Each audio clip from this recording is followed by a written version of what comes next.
Shalom, salam sejahtera. Saya mau lanjut lagi kesaksian saya yang kemarin. Begini ceritanya. Puji nama Tuhan Yesus.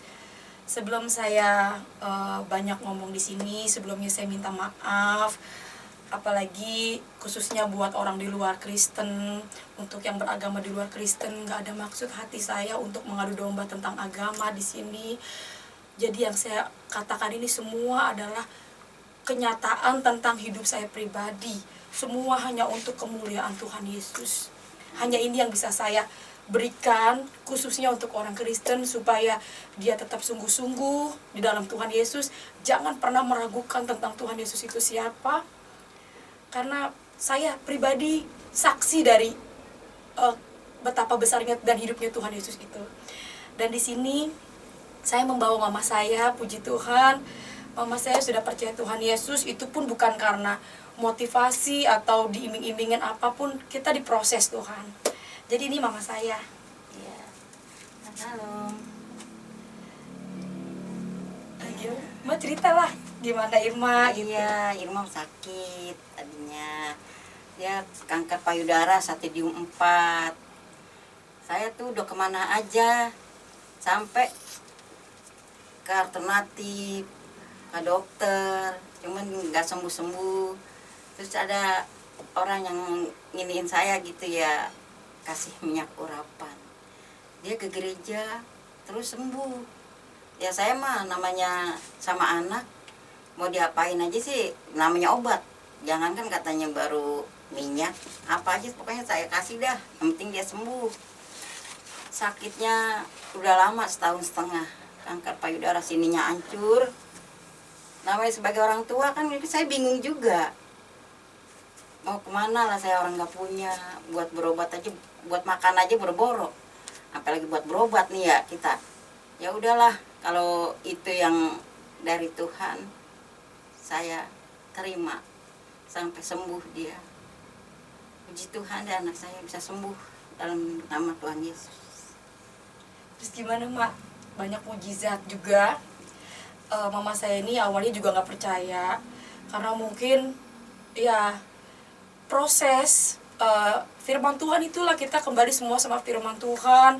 Bukan kita yang memilih Tuhan, nggak pernah nyari Tuhan, tapi kita berbahagia banget sampai Tuhan itu, firman Tuhan kan bilang ribuan malaikat ingin melihat apa yang kamu lihat. Jadi saya pribadi, saya berbahagia banget pokoknya jadi umat pilihan. Dan saya juga punya kerinduan, saya nggak pernah bawa mama saya untuk masuk Kristen, enggak. Karena saya percaya, yakin agama itu pribadi lepas pribadi, nggak bisa dipaksa gitu kan. Jadi benar-benar panggilan. Dia nggak bisa kita paksakan untuk percaya sama Tuhan Yesus. Kalau dia nggak panggilan, dia nggak mungkin percaya.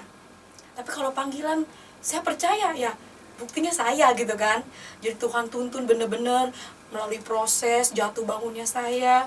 Dan sampai saat ini, puji Tuhan, saya sudah punya anak 4. Yang dokter bilang saya nggak bisa punya anak gitu kan. Sampai punya anak. Iya, sampai punya anak. Tadinya dokter bilang saya nggak bisa punya anak karena kan kalau hamil payudara itu makin bengker. Saya punya dulu bekas pecah gitu kan, ditakut pecah lagi. Dan puji Tuhan, ini mama saya kemarin ngeliat di YouTube, Mak. Iya, sampai gimana ya, saya jugaan senang, tapi kata orang bohong, kata gini-gini gitu segala macam. Memang bener kok, kalau dia bohong buat apa orang ada payudaranya sampai sebelah gini, gerowak sini. Tapi ada foto-fotonya di anak saya, sampai besar gini payudaranya, sampai busuk, kulitnya bersisik. Gimana sih kalau udah sakit badannya pada kecil gitu. Saya juga bingung lah, kalau saya ceritain saya nggak cukup 1 harian mungkin. Karena Tuhan yang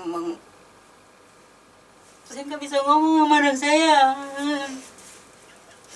Nangis. Untung Irma sehat, Irma sembuh. Mama senang ngeliat Irma udah berumah tangga. Udah sembuh Irma. Ya udah sih, kan udah sembuh. Mama nggak sangka Irma. Mama cuma kerja doa doang deh sama Irma, nggak bisa apa-apa. Ya udah, jangan nangis. Ngeliat dia sakit. Sedih banget Tuhan. Saya nggak bisa, saya nggak sangka anak saya bisa kayak gini ya Tuhan. Nggak bisa, benar-benar saya ngeliat anak saya sampai sekarang bisa sembuh, bisa semuanya pulih, sampai rapat semua, sampai punya anak 4. Saya nggak sangka anak saya tadinya sakit, nggak bisa bicara, diem aja, sampai dia mau minum Baygon. Saya bilang udah nggak kuat apa-apa, berdiri nggak bisa, cuma tiduran aja. Kalau ngeliat dia sakit, nggak tahu lah apa yang saya kagak jualin sih, perabot anak saya.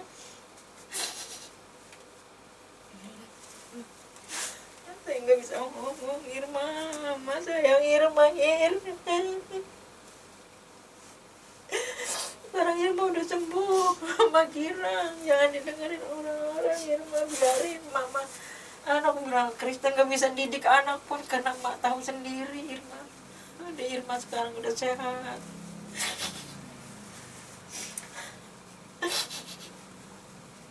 Jadi ya begitu panjang ya kesaksian saya tentang hidup. Puji nama Tuhan Yesus. Sekali lagi saya bersyukur Tuhan itu maha melihat hati. Kembali lagi, hatinya manusia. Jadi saya bangga karena Tuhan gak pernah ngeliat rupa. Kalau boleh dilihat saya ini siapa sih, saya juga sadar diri saya tuh bukan orang kaya. Saya tuh orang penyakitan. Udah berapa kali saya nolak Tuhan Yesus. Tapi ya puji Tuhan gitu. Dengan tuntunan Tuhan, saya nggak sekolah, cuma sekolah sampai SD doang. Tapi banyak orang ngomong saya sekolahnya tinggi, saya pinter ngomong. Dan saya percaya itu semua karena Tuhan Yesus. Dan yang lebih lagi, di sini saya mau berbagi buat khususnya orang Kristen ya. Saya banyak mengalami firman Tuhan. Saya pernah jatuh, saya menikah sama orang Islam. Dia namanya Andreas, tapi dia orang Islam. Suami saya sekarang namanya Andreas, dia orang Islam. Tadinya saya masuk Islam lagi nih, tapi itu kalau saya cerita itu panjang lagi. Intinya saya baca 2 kalimat syahadat gitu kan. Saya tulis, bukan saya mempermainkan agama, saya nggak punya niat seperti itu, enggak. Itu proses. Saya baca 2 kalimat syahadat, nikah sama suami saya yang namanya Andreas. Saya juga bingung kok namanya Andreas tapi dia orang Muslim gitu kan. Akhirnya saya nikah sama dia, perjanjian, saya nikah Islam, baca 2 kalimat syahadat gitu kan. Saya nikah Muslim 2 bulan saya menikah sama dia, itu saya kambuh. Nah dalam 2 bulan itu saya tetap berdoa, Tuhan, saya percaya nama suami saya adalah Andreas. Kalau saya boleh hidup, sebenarnya saya udah mati Tuhan. Tapi saya percaya kalau saya boleh hidup sampai saat ini, itu ada rencana Tuhan. Dan bagi saya jiwa itu sangat berharga buat Tuhan Yesus. Akhirnya saya ke gereja. Saya punya iman. Tetap dalam nama Tuhan Yesus, Tuhan, suami saya ada di samping saya, Andreas ada di samping saya Tuhan. Setiap saya ibadah, saya selalu bilang, Tuhan, jamah Andreas Tuhan, jangan lama-lama Tuhan. Saya percaya karena Yesus itu, saya percaya banget, udah banyak mujizatnya sama saya. Besokannya saya ke gereja lagi nih. Setiap bangku yang kosong, dalam nama Yesus Tuhan, Andreas ada di samping saya. Itu ada ibu-ibu, ini ada orangnya ya, katanya gitu. Oh ada Bu, saya nggak kasih orang itu duduk di bangku sebelah saya karena saya percaya Andreas ada di samping saya. Sampai dia pulang mungkin orangnya nggak ada gitu kan. Jadi saya cuma percaya iman saya Andreas ada di samping. Nah itulah firman Tuhan yang saya bilang, saya nggak, bukan hanya sekedar saya baca dan saya dengar, tapi saya mengalami sendiri gitu kan. Firman Tuhan itu benar-benar saya alami. 2 bulan saya nikah sama dia. Jadi pas malam, jam 1 malam, dia mau buang air kecil, suami saya itu payudara saya ketenak sama dia, terus robek, bunyi kenceng, truk. Nah suami saya bilang gini, ih kenapa, sakit ya? Oh enggak. Nah pagi-pagi pas saya ke kamar mandi, jadi payudara saya itu robek. Dan saya langsung ingat firman Tuhan, di luar aku kamu tidak bisa berbuat apa-apa. Jadi bener-bener loh, saya alami sekali hidup di luar Tuhan itu nggak enak gitu kan. Dan langsung saya, Tuhan ampuni saya Tuhan, Saya udah disembuhin Tuhan Yesus. Udah cantik, ya emang gak cantik-cantik banget, puji Tuhan segini mama ya. Cantik kok Irma sekarang. Ya puji Tuhan ya, gak cantik-cantik banget tapi puji Tuhan. Anak emak tuh gak ada yang jelek, cantik-cantik. Siapa yang bilang jelek? Orang bikinan Tuhan Yesus. Akhirnya suami saya bilang begini, ya lu sakit apa, katanya gitu kan. Dia ngeliat payudara saya tuh kan, badan saya menggigil gitu, panas dingin. Enggak, gue mau pisah aja sama lu, kata saya gitu. Gue ini kualat sama Tuhan Yesus, gue ini pengkhianat Yesus. Udah kita pisah aja karena kita gak nikah pemberkatan.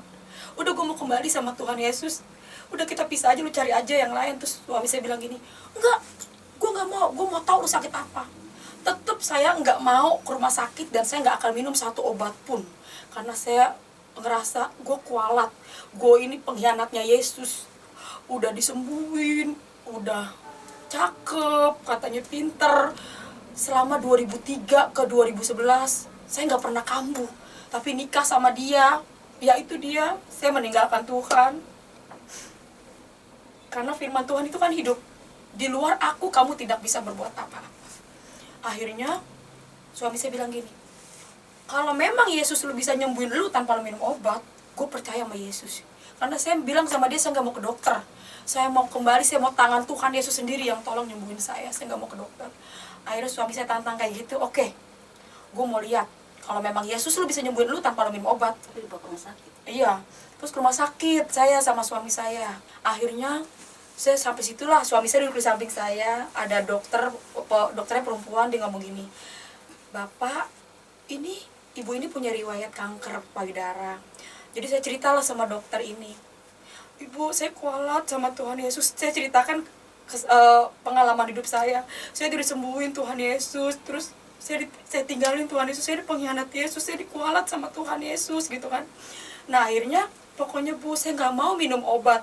Saya dari sini saya nggak minum obat. Saya mau tangan Tuhan Yesus sendiri yang tolong saya. Nah terus akhirnya dokter ini bilang begini, Irma, secara medis saya ini sekolah.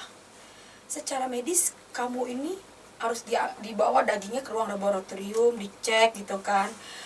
Ini secara medis juga bisa menyebar ke seluruh tubuh katanya. Kan dia keluar nanah gitu kan. Darah, nanah. Akhirnya tetap saya punya prinsip, saya nggak mau bawa obat tapi kalau kamu, puji Tuhan saya orang Kristen katanya, kata dokternya, kalau kamu punya iman seperti itu kenapa enggak, katanya dokter ini. Iya, saya nggak mau minum obat dan saya nggak mau bawa obat. Singkat cerita, saya pulang. Sesampainya saya di rumah, saya ambil minyak sendiri, saya doa sendiri, dan di situ suami saya lihat saya ngambil minyak, saya olesin dalam nama Tuhan Yesus. Tuhan Yesus mati pun hari ini saya siap. Karena saya sudah meninggalkan Tuhan, mengkhianati Tuhan yang begitu baik. Kuat lagi neng sakitnya ini. Mati pun hari ini saya siap Tuhan, saya sudah pengampunan dosa sama Tuhan. Tapi kalau Tuhan berikan saya kesempatan yang kedua kali, bahkan yang ketiga kali Tuhan, saya akan bersaksi ke bangsa-bangsa kalau tidak ada Tuhan seperti Tuhan Yesus. Saya mau tangan Tuhan sendiri yang tolong saya. Terus suami saya lihat, kata suami saya ngomong begini, gila lu ya, gue rasa kalau semua orang manusia kayak lu, rumah sakit semua tutup, yang laku minyak goreng, kata dia gitu kan. Karena saya kalau sakit saya nggak mau ke rumah sakit. Saya kalau ngambil minyak, saya berdoa, karena saya percaya Yesus tuh nggak setengah-setengah. Kalau semua manusia kayak lu, semua rumah sakit tutup, yang laku tuh minyak goreng, kata dia gitu kan. Terus saya berdoa, nggak tahu kenapa ya, saya tiba-tiba menyembah Tuhan itu. Saya menyembah dengan lagu pujian. Saya bilang, saya nyanyi, di dalam Yesus ada ketenangan, ada sukacita. Saya olesi badan saya yang sakit. Walaupun dalam keadaan sakit, tapi saya percaya Tuhan. Hanya di dalam Yesus saya nggak ketakutan. Kuat banget. Di dalam Yesus ada pengharapan, penuh kuasa. Di luar Yesus.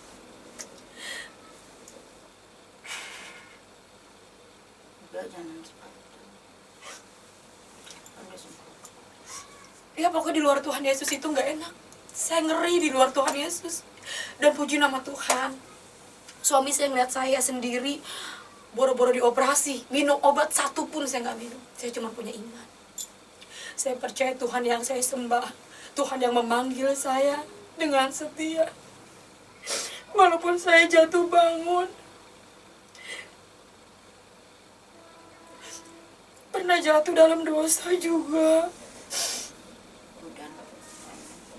Ya, tapi Tuhan Yesus itu baik banget. Jadi jangan pernah ninggalin Tuhan Yesus. Tapi kan sekarang udah sembuh, Iya, berkat Tuhan. Anak-anak sampai Andre percaya. Suami saya jadi percaya kan. Saya nggak ngajak dia. Nggak pernah ngajak mama juga. Orang kan cuma bilang ini nggak bisa didik anak, masa anak bisa Kristen gini-gini. Habisnya saya ngurusin anak kan dia sakit. Kalau nggak sakit juga nggak tahu juga, emang panggilan dia juga kali. Jadi Kristen sakitnya bukan sakit kata koreng doang, lah sakitnya payah banget. Kita lihat sendiri kalau orang cuma tahu ngomong doang, ya anu gitu doang lah. Kalau kita kan lihat sendiri, kita yang ngurusin anak kita. Orang mau ngomong apa kita gak peduli dah, bagenin saya mah. Biarin orang mau ngomong apa kek. Orang Kristen kayak anak saya nggak bisa didik anak kek. Anak kita sehat, nggak kaya-kaya lah. Emang semua juga orang pengen kaya. Presiden aja kadang-kadang dia turunnya, apalagi kayak kita. Bagenin dah. Bener-bener dah saya mah nggak mikir katanya pengen kaya tuh, pengen punya ini punya itu. Sehat, puji Tuhan. Sehat aja udah bersyukur. Dikasih duit 1 juta. Lah iya, kasih dia 1 juta. Nggak kenal orangnya ya, Bu? Kata dibisikin nama Tuhan Yesus. Waktu Yesus kok bisa ngomong, kata saya gitu. Beneran itu. Saya juga dulu kagak ngerti itu, percaya. Nggak percaya tadinya, bener-bener dah nggak percaya sama sekali. Cuman kok orang bisa dibisikin, lah duit kan 1 juta. Dia bukannya dikit itu duit. Didapat, kita dibayar menggosok aja 50 aja sampai jingkrak-jingkrak, kan apalagi kita agak capek. Dapat duit 1 juta. Jadi ceritanya gini. Ah, Itu mujizat banget ya, Ma. Iya. Pokoknya hidup kita dipenuhi dengan mujizat. lah, orang nih kita nggak mau tadinya nih ya, kita dia mau diajak kesaksian ke Serpong sono. Tangerang. Saya Tangerang, kagak mau saya. Kata saya enggak, saya pulang gosok dapat duit cuma 30.000. Anak saya sepatunya copot nih, ini ya nih lah pada adik saya, adiknya si Irma yang bontot tuh. Lah kok duit 30 lu mau ngajak-ngajak ke Pinjam dulu ke mana? Ke Tangerang. Ngapain? Enggak ntar kagak dapat duit gue lu pakai, gue capek-capek yang gosok. Jadi kita jujur nih ngomong nih, agak buang-buang. Agak kata saya capek-capek kita mau dipakai ke sono. Buat beli sepatu aja kita mikir ini. Kata dia, ntar mah gue ganti mak, ntar gue ganti. Udah jalan dah, kita ngalahin dulu. Ya dah hujan di jalanan. Ya ampun itu hujan Bu. Gede Pertama, banget. pertama mah gerimis. Lah kita jalan, lah makin gede, geledek apa segala macam. Lah udah Irma lu ngapa jadi jalan terus sih? Ayo mak. Ya ayo dah kita ngikutin dia, biarin dah. Udah mau bersaksi nih. Ikutin terus sama dia. Sampai di sono Kita duduk paling belakang karena badan kita lepek. basah baju ini, basah kuyup ya. Gerejanya juga bukan gereja gede ya, Ma. Gereja Mana kecil. kita baru pulang gosok capek banget ini. Ini bener nih, capek banget dah kita. Kita duduk dah paling belakang, dipanggil paling depan. Malu kata saya gitu, malu. Kita lihat orang pada senang-senang semua ini di kanan kiri ya. Ya mau nggak mau dah kita duduk dah di depan. Kesaksian. Kesaksian. Seorang nangis. Kesaksian itu dia Irma udah baru naik aja, orang kayaknya udah ngelihat Irma kayak gimana ya. Sek-sekan gitu. Kita bilang nih orang pada ngapa ya di sini? Namanya kita nggak pernah ngelihat orang begini nih ya. Lah, ini Belum bersaksi, sayanya belum bersaksi. Terus orang pada- sek-sekan gitu, ada satu orang. Nah, udah gitu dia bersaksi, setelah udah bersaksi, ya dikasih dah tuh ya. Duit Kita nggak bisa bukan pulang. masalah duit nih, bukan masalah ini. Lah, ini dapat duit 50.000. Kagak bisa Mana pulang. udah malam banget ini, kita botang karda sama dia. Udah besok-besok lu jangan pergi dah, kata saya gitu ya. Jangan pergi dah, no, ya ampun, no, gue capek banget nenggosok, udah sampai sini pulang udah 50.000. Mana kita belum makanin di jalanan. Udah pulang singkat cerita tuh kita duduk dah. Orang panggil saya. Yang nangis tadi. Bu, sini. tuh Si Irma. kata saya enggak, lah itu orang mau ngapain lagi, gue suruh duduk lagi deh nih, udah pusing-pusing suruh duduk lagi nih, kata saya. Dah, Bu duduk sini, ibu tungguin saya ya. Saya ngomong sama Irma, pulang aja Ir, jangan ngapain duduk sini berpusing nih, kata saya gitu. Udah Iya. pusing dah kita dah. Orang megang duit 50.000, kita mau balik kan jauh di Bekasi. Itu orang juga bukan orang kaya, ya dia Ma naik ya. sepeda. Dia bawa sepeda gitu loh. Tapi sebelum saya naik ke mimbar, memang dia udah nangis. Saya belum kesaksian, gitu-gitu. Saya jadi, ini orang kenapa gitu kan. Akhirnya dia pas saya pulang, turun tuh mama marah-marah kan, ngomongin kita nggak bisa pulang. Gimana nih duit tinggal segini. Malah jauh banget di Tangerang, malah udah malam ya Ma. Iya, jam 11. Sampai rumah tuh jam 12 saya. Katanya dia ngomong begini, ibu ini, kamu jangan kemana-mana, kamu tunggu di sini aja. Emang mau ngapain Bu? Sebentar dia pulang tuh ya. Pas datang lagi dia bawa sepeda ya Ma, saya bawa bingung, sepeda tuh. pakai sendal jepit. Terus dia bawa amplop, malah tebel banget amplopnya ya Ma. Ini punya kalian. Ya Ma itu yang Saya bingung lah, utang apa saya gitu. Lah kagak Bu, saya kagak ngapa-ngapain nih, saya mau pulang, kata saya gitu. ini punya kalian, kata dia gitu. Bukan, saya pikirin kali duit orang jatuh gitu dikasih saya nggak mau dong. Lah ini Kata dia dengar Bu, suara katanya. Tuhan ya Ma. Saya dengar suara Tuhan, kata ngasih Kasih orang itu katanya. Lah itu Yesus baik banget kata saya. Saya Tahu kesini. banget. Tahu banget saya bertengkar masalah duit sama anak saya ini, kata saya gitu. Lah orang saya mau beli sendal, dia mau beli sepatu, lah dia mau pergi ke sono. Lah kita dapat duit 50.000. Udah Ir, dapat berapa Ir? 50.000. Ya kita udah pusing dah, udah kalut banget. Puji Tuhan, itulah dia. Memang Tuhan Yesus luar biasa. Gitu. Jadi Mujizat bukan rekayasa ya, sekali lagi bener-bener Bener-bener saya. kesaksian hidup nggak ada ditambah-tambahkan. Kalau memang ada yang kurang berkenan, biar Tuhan lah yang kita serahin semua sama Tuhan gitu kan. Memang ini realita hidup, kita hidup semua mujizat. Sampai hari ini mujizat ya Ma. Pokoknya pegang Tuhan Yesus aja. Dan sekali lagi habis saya melahirkan nih, yang lebih dahsyat lagi ya, saya habis melahirkan, payudara saya tuh pecah tuh beneran. Makanya kata dokter gak bisa punya anak karena kemungkinan takutnya pecah gitu kan. Beneran pecah. Disitulah suami saya yakin banget kalau Yesus itu bener-bener. Kan ada fotonya. Tunjukin apa? Iya, udah ada fotonya. Iya, tunjukin gitu. Iya, Kalau saya ada fotonya tunjukin aja. Iya. Kalau makan badan saya panas, kaki saya itu dingin. Tapi itu karena saya udah bener-bener percayanya nggak setengah-setengah ya nih buat orang sakit khususnya. Makanya saya selalu berbagi. Waktu saya sakit, suami saya udah panik karena habis melahirkan, takut saya kenapa-napa. Ayo, kali ini mah enggak, lu harus bener rumah sakit katanya.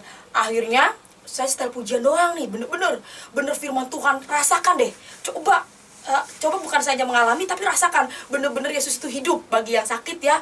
Ini saya cuma pengen berbagi, ini bener-bener realita, ikut dirasakan juga, mengalami juga ya.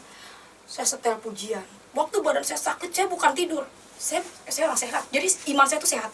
Itu perih ngebetnya minta ampun ya, belum lagi jahitan, belum lagi ini payudara saya pecah. Saya bangun, saya setel pujian, suami saya lihat saya setel pujian, saya nyanyi kan, sebab dia hidup. Saya goyang-goyang, saya nyanyi. Saya percaya badan saya sehat. Saya bayangin Yesus tangannya tertikam, tertombak, dikasih mahkota duri, darahnya yang suci. Tuhan, saya percaya Tuhan. Hai engkau iblis, kau sakit penyakit, engkau lihat. Darah Yesus yang tertumpah di kayu salib. Saya bayangin kakinya dipaku. Darah yang suci itu yang menyembuhkan setiap sel-sel tubuhku Tuhan. Menyempurnakan sel-sel di dalam tubuhku dalam nama Yesus. Bener-bener nggak pakai itulah iman. Dan saya mengalami, jadilah seperti imanmu. Iman itu mengalahkan dunia. Bener-bener loh, obat satupun ya langsung sebab dia hidup. Semua itu penyakit rontok. Sampai dokter Januari itu sampai bingung. 4 sesar. Setahun satu ini sesar. Dokternya aja sampai, ibu kalau ada apa-apa saya nggak bisa ini bu. Oh itu nggak apa-apa dok, terusin aja udah, kata saya gitu. Masalah umur kita nggak tahu ya. Kita sehat juga kalau waktu mau ambil, apalagi dia lagi ini. Kalau Tuhan kasih hidup, dia hidup. Bener tuh, hidup dia terus sampai sekarang. Jahitannya berapa kali dibedel ini, perut satu aja orang pada ngeluh. 4 setahun satu kayak. Iya, ya itu semua karena Tuhan Yesus. Jadi Oh, jangan saya pernah ninggalin Tuhan Yesus ya. Makanya saya bilang ya itulah, kalau orang cuma taunya ngomong doang, Bohong. kagak. dia sakit, emang orang orang yang ini kan dia sendiri yang sakit ngerasain, kita kan cuma ngelihat doang, liatin yang ini yang apa, yang bilang jorok lah, bau lah, segala macam. Ya sekarang kan begitu kan, punya laki nih apa sekarang ini berapa tahun punya laki, laki sampai sekarang demen banget gue lihat. Puji nama Tuhan. Jangan pernah ninggalin Tuhan Yesus ya, buat saudara-saudara kekasih dalam Kristus, dan buat kalian yang di luar Kristen. Saya nggak ada bermaksud untuk mengadu domba, enggak. Agama itu pribadi lepas pribadi, diperdebatkan juga nggak ada ujungnya. Tapi panggilan, pokoknya kembali semua panggilan. Jadi bukan manusia yang memilih Tuhan, Tuhan yang memilih manusia, Tuhan yang nyari manusia. Mau dicari ke lubang semut juga kalau Tuhan nggak panggil nggak bisa. Karena hanya orang yang saya tahu, yang saya mengenal pribadi dia ya, hanya orang yang mengenal hati Bapa yang percaya sama Tuhan Yesus. Jadi kalau punya hati Bapa kayak cepet deh. Ya. Kita orang agak punya, orang yang kada senang aja kalau kita lihat yang punya, ya masalah sombong. Kita orang kagak mampu, ya apa adanya aja lah kita. Puji Tuhan, lewat kesaksian saya banyak orang, khususnya buat mama saya pribadi, banyak yang percaya sama Tuhan Yesus. Saya bangga banget.